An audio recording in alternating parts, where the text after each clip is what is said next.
Well, hello, that's me again. Today is April 1st, but there will be no Fool's Day jokes. And that's me again. And I really appreciate people who express their support and well, support pretty much for my dental adventures.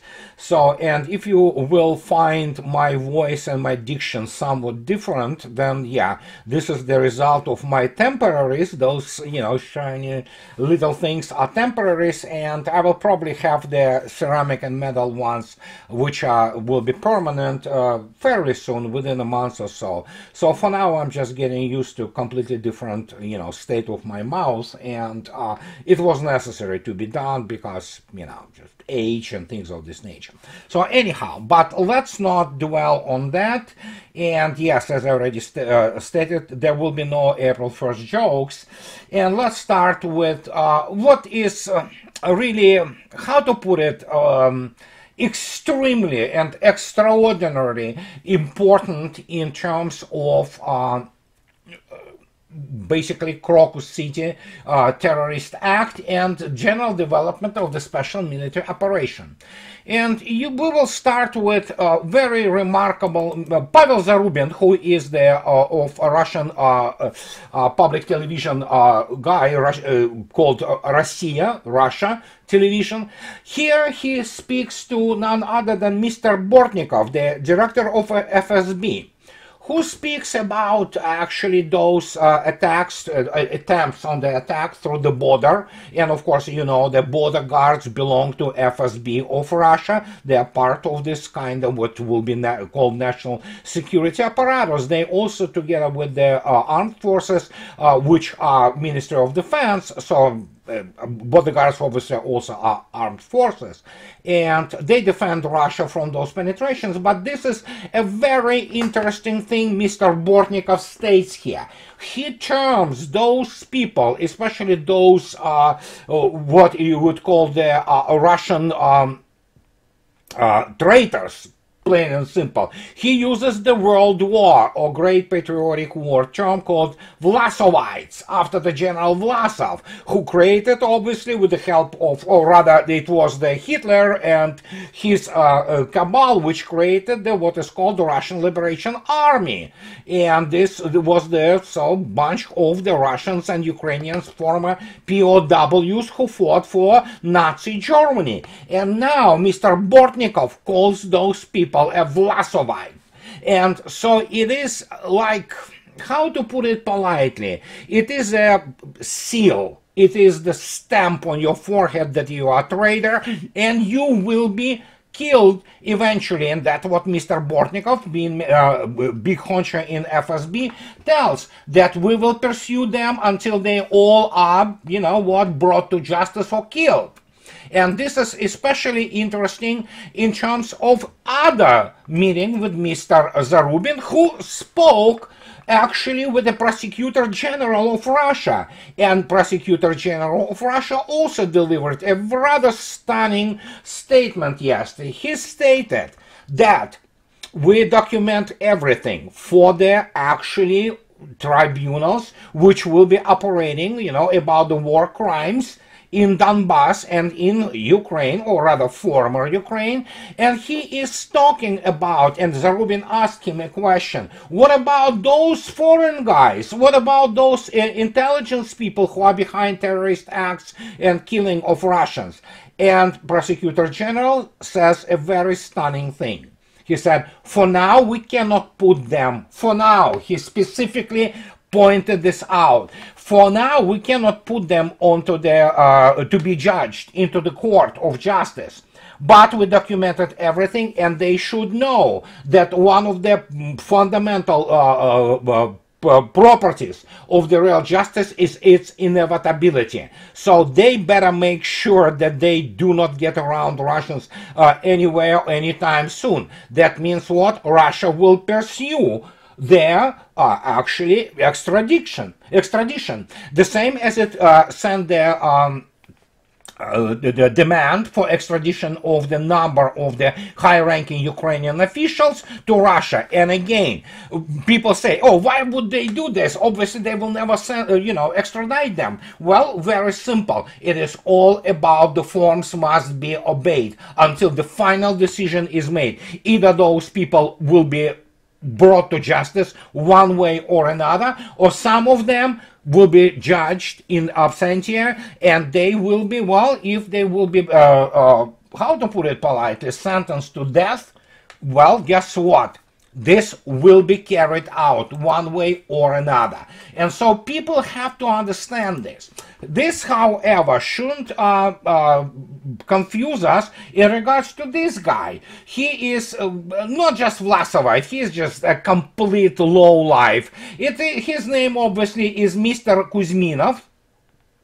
And he was killed in Spain some time ago, but now we have the New York Times, and you remember probably this Mr. Kuzminov, who was a pilot of the helicopter.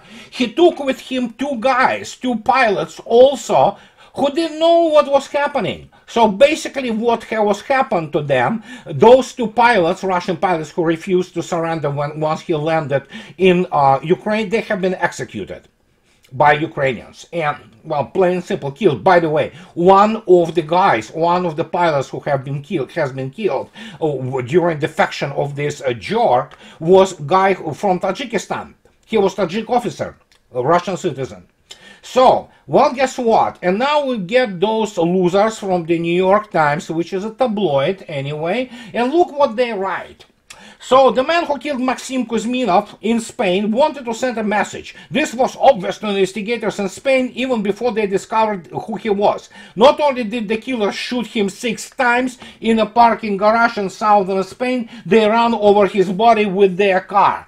Let me put it this way.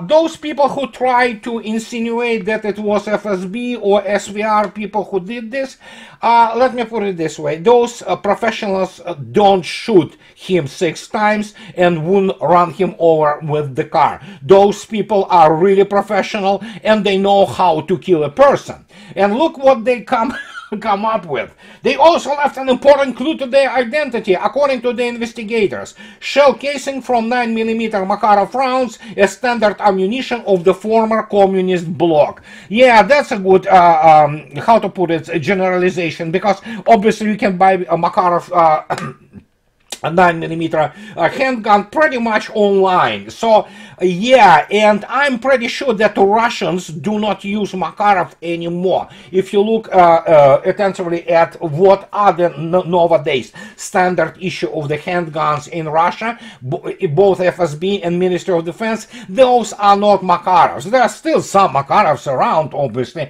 but then again, people in the United States also buy Makarovs. So you know what? The fact they even come up with this ridiculous, preposterous, or as they call, clue is, yeah, that's just preposterous, plain and simple. But fact is, could Kuzminov have been killed by FSB? Or SVR, or whoever was doing this, or GRU, I don't know, difficult to say really, but evidently the guy was conducting a very, outgoing, quote-unquote, lifestyle, hanging out in all those bars and restaurants where there's a truckload of Ukrainian and Russian immigrants. And I think that in the end it could have been Ukraine itself who executed the guy. So, but whatever it is, I mean, good riddance. But let's go back to, so to speak, our shores in the United States. And the thing which makes rounds now is this. Here's Mr. Wahlberg, and he is Republican congressman. And what he suggested, which was made public a few days ago, and which created absolutely the wave of consternation, is as even Guardian reports here, civil rights groups denounce U.S. House Representative Tim Walberg called to get it over quick as a clear call to genocide because he suggested to turn Gaza into like Nagasaki and Hiroshima.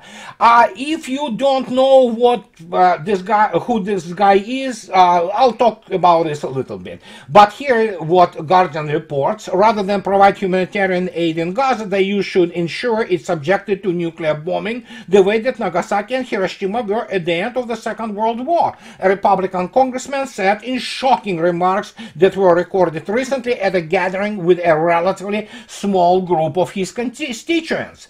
Well, who this guy is? First, he's of Swedish descent. He is Swedish through and through. He also is a former pastor.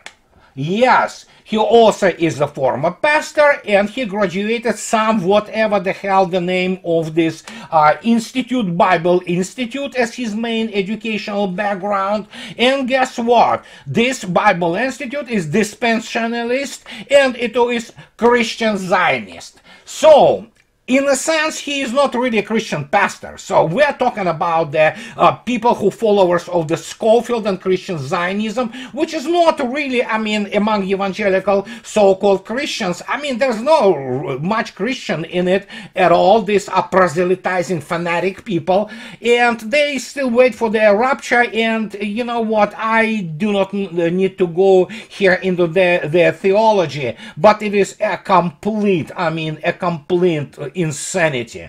And so here's the guy. For him, you know what, Christianity is just the cover. He wants to kill everything just to make sure that Israel, you know, fulfills its mission. So as I already stated, it's just useless to explain and elaborate on this matter. There's a lot of literature on this issue, and the fact that essentially what we have in terms of all those dispensationalists and you know, Calvinists and you know, Christian Zionists is a complete perversion of Christianity. But you know what? Yeah, they are popular. They have their own institutions. They create their own doctrines, which are complete perversion of the Bible. And you know what? What can I say? They are more, yeah, Christian Zionists. They, I don't even know how Christianity applies here, because their interpretation of things, and especially Calvinist view, where whatever happens to you, you kind of deserve it, you know. So, and if you are successful, hey, yeah, that was meant, you know. If you are, you know, live dirt poor or you die, oh, that's good for you, because that's what was predetermined for you. These are the type of people who have evidently no compassion, no sympathy, no humanity left in them. And that is why, for example, they hate Russian Orthodox people.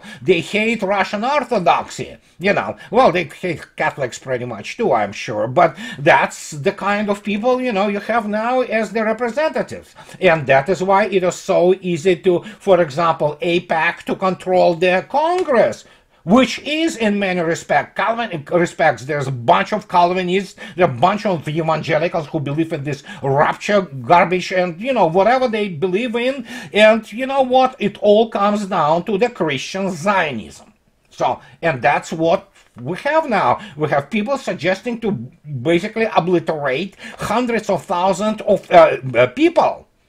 Just drop a nuke on them. And this is the guy who is representative. How he represents his constituency, I have no idea. Another matter that, of course, he doesn't understand actually military and strategic implications or ramifications of all that. But then again, as I already stated, you know, whatever happens, hey, it's God's plan, you know. So we blow people up, you know, with the nuclear blast, kill hundreds of thousands of innocent civilians. There you go. That was God's plan. I don't know. This is ridiculous, honestly. But it is what it is. This is what we have today as the people who run this country in the United States into the ground.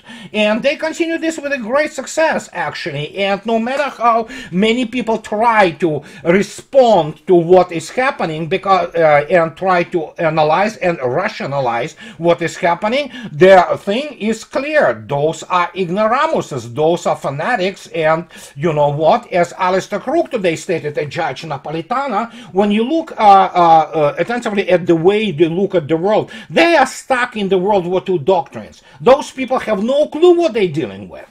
And here brings us to Mr. Douglas McGregor, who just yesterday, as you can see yourself, this is the clip of one of his interviews. He states, as you can see yourself, the caption says, none of them didn't perform any strategic analysis. They never were ready to face what was happening with Russia. And he is absolutely correct, because they cannot do strategic analysis. What is being taught in all those strategic studies field, you know, and all those institutions and military academies in the United States, this is not strategic analysis. They don't understand what strategy is, because I've finished my book. I really did. I have only foreword to write, but now the editing starts, and that's what I'm writing about. That's what many people begin to speak openly.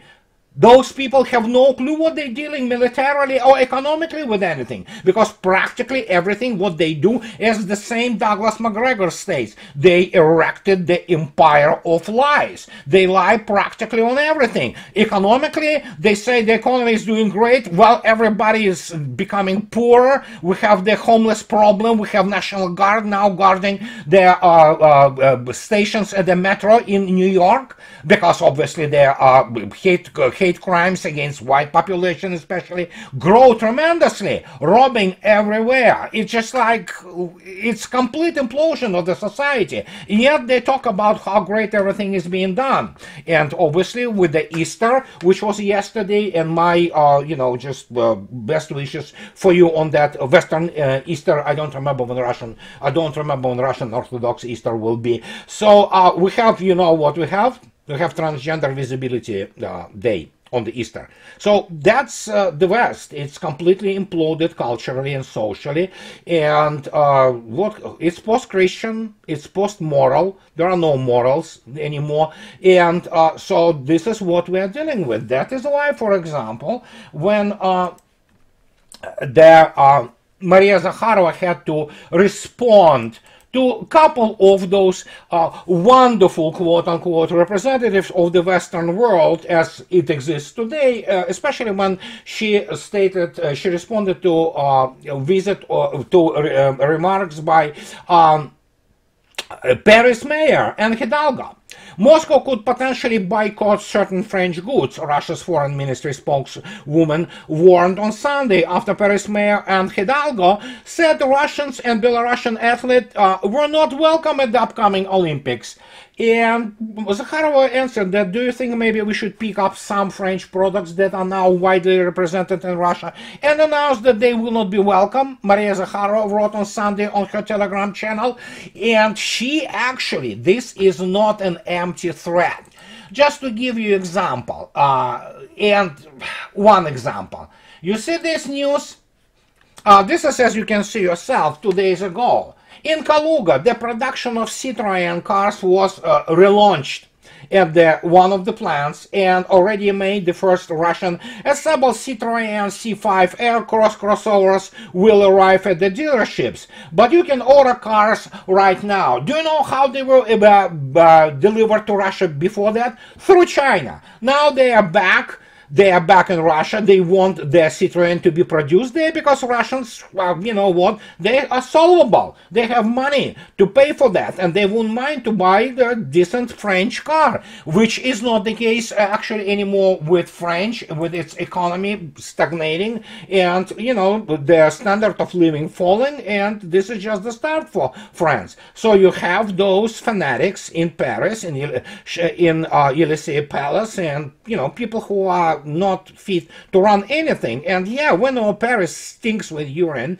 They have bed bugs, they have rats, and you know what? Sure, what Russia should do though, and that's what I'm on record constantly, is to boycott International Olympics Committee. Russia should withdraw and do what she is about to do. There are, with sort of what a goodwill game, the games of friendship, which by the way, International Olympic Committee wants desperately to sabotage, because yeah, you cannot view seriously what is called the Olympic movement, because it is dead. It was killed by the combined West. It was politicized and then dismantled.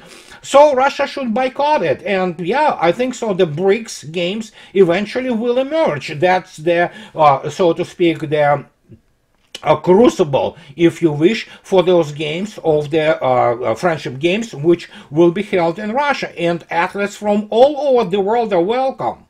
Americans, British, what have you, and there you go.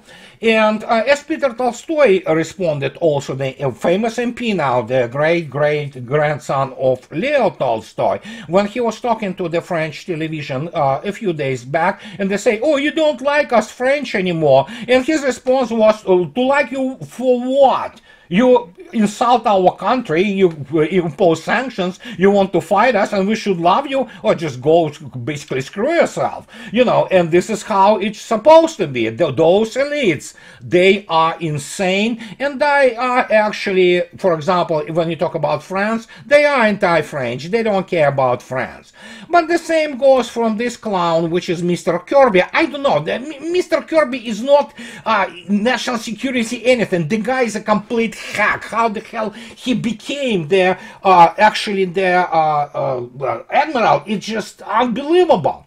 And here was a reaction of Mrs.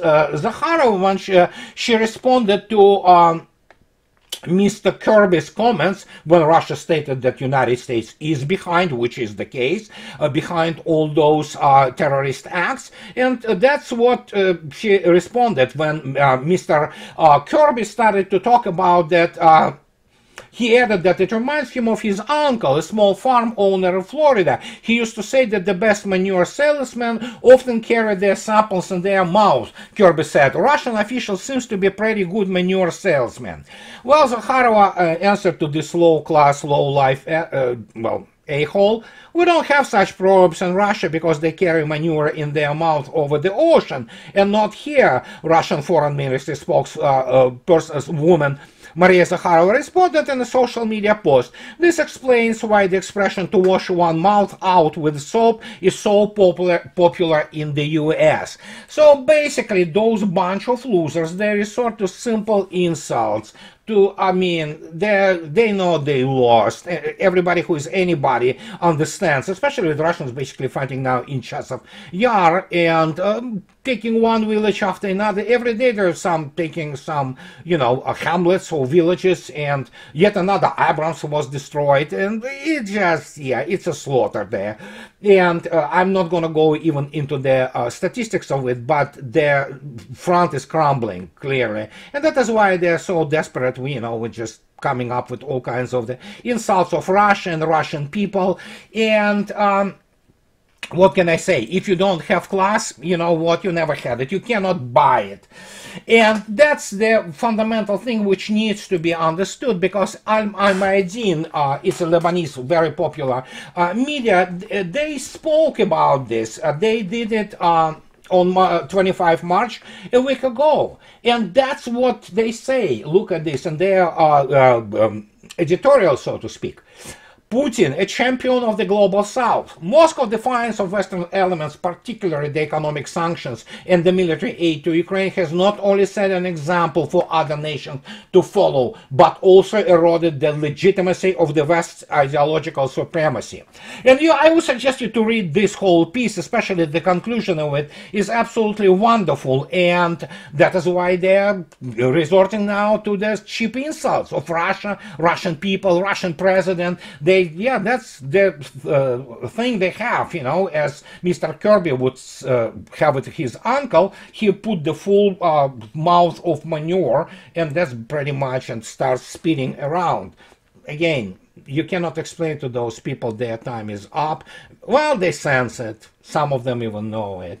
And militarily, it's just, how to put it politely, it is almost comical now what they try to, you know, think over or rationalize how to fight real war. It's over, guys, and simple as that. As Alistair Crook says, it was a paradigm shift. they decided to fight with the table of organization and equipment and the psychology and the ideology and what passes for strategy in the West from the World War II. They don't understand what real war is. And as anybody says, it's expeditionary warfare. It's warfare about bombing the guys who have no ability to shoot back. And that's the only type of war they know how to do. And having said all that, though, it is a very interesting document now, which I would suggest you to get acquainted with, which is sort of very interesting development of the thought. And by the way, it's a good quality document. It's a good quality book. Edited by Timothy Hack and Friedman and Mills, and this is about the on the contested shores. It's about for people who are interested in the real warfare, and it's called The Evolving Role of Amphibious Operations in the History of Warfare. It's a volume 2. The first volume came out in the 2020. This is the freshest one, and there are some very interesting, good scholarly work went into it by the authors, and they obviously, you know that there are many things about, for example, U.S. Marine Corps, which including by none other than Mr. Douglas McGregor, who wrote a very interesting piece in 2011 for Time magazine, where he basically demolished the U.S. Marine Corps. But here it is. And as one, they say in the conclusion, not one of the chapters are focused on American amphibious history. Xiao Bingley, Benjamin Claremont, Isabella Gaynor, and Gideon Ramos focus their chapters on either the People Liberation Army or the Soviet Red Army. Eric Sibul and David Kass focus theirs on German amphibious operation. And when you look at attentively on this is a very good historical study of the amphibious operation, which is very interesting. And as they say, as we wrote in the introduction, this volume is a testament to our belief that amphibious warfare in all of its forms is as relevant today as it was when in the Allies landed in the fortress Europe and campaigned across the Pacific during the Second World War. We do not need to recount all the times that amphibious warfare was declared irrelevant. It's a very interesting historic study. It studies actually a number of the Soviet amphibious operation in the Great Patriotic War, including Kerch-Eltingen amphibious operation. But funny enough, you have to keep in mind this moment. And here is the fairly recent. It's only 3 months or 4 months ago that Izvestia reported that Marine Corps divisions, which is naval infantry called in Russia, get this, divisions, Russians basically turned what they did. They turned 5 of the formations of the naval infantry, 4 on each large navy fleet, such as Black Sea Fleet, Baltic Fleet, Northern Fleet, and Pacific Fleet, and of course the Caspian Flotilla. They turned 4 brigades and 1 regiment. They turned them essentially into divisions. And that's what they write. Marine Corps divisions will become more versatile and mobile. Now each battalion of Black Berets, because Russian naval infantry wears Black Berets, and that's how they known, will have its own airborne assault company, and the division will have its own airborne assault battalion. In addition, the Marines artillery units will receive Tornado G multiple launch rocket system and Malva howitzers. The new divisions of the Black Berets should become multifunctional, capable of performing a wide range of tasks.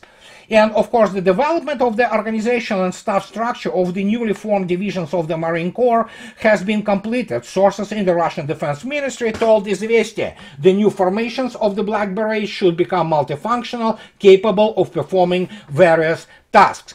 So essentially what happens now with the naval infantry or Marines, Russian Marines, you have actually 4 full divisions and 1 full brigade in the Caspian Sea.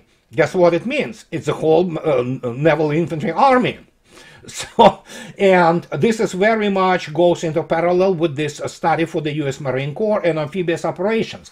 And again, amphibious operations, it depends on the obviously type of the strategic objective, so to speak. And will they be relevant? I think so, they will be relevant, but they will be very hard. Much harder now that we already saw what Houthis I mean, the guys don't even have real air defense. But guess what? They actually, by use of the drones and use of the primitive, anti-shipping cruise missiles, they pushed actually U.S. Navy and NATO navies out to the ocean. Can you imagine how can you conduct the operations against the developed enemy? You will not be able landing over the horizon anymore, because it doesn't matter. Even if you are 200 or 300 miles away, you still will be visible and you can be attacked by the anti-shipping cruise missiles. But that in itself is very interesting development, which is worthy of consideration and contemplation. And I wanted to bring it to your attention because it's an interesting issue of the amphibious operations, especially with Russians developing now the divisions, full-blown naval infantry or marines divisions. That's an interesting thing. So, and this is what I wanted to tell you today, guys. And as always, those who like what I do, please subscribe to my channel. And those who can afford, please support me at the Patreon or buy me a coffee and two. And that will be it for today, guys. And I'll talk to you later. Bye-bye.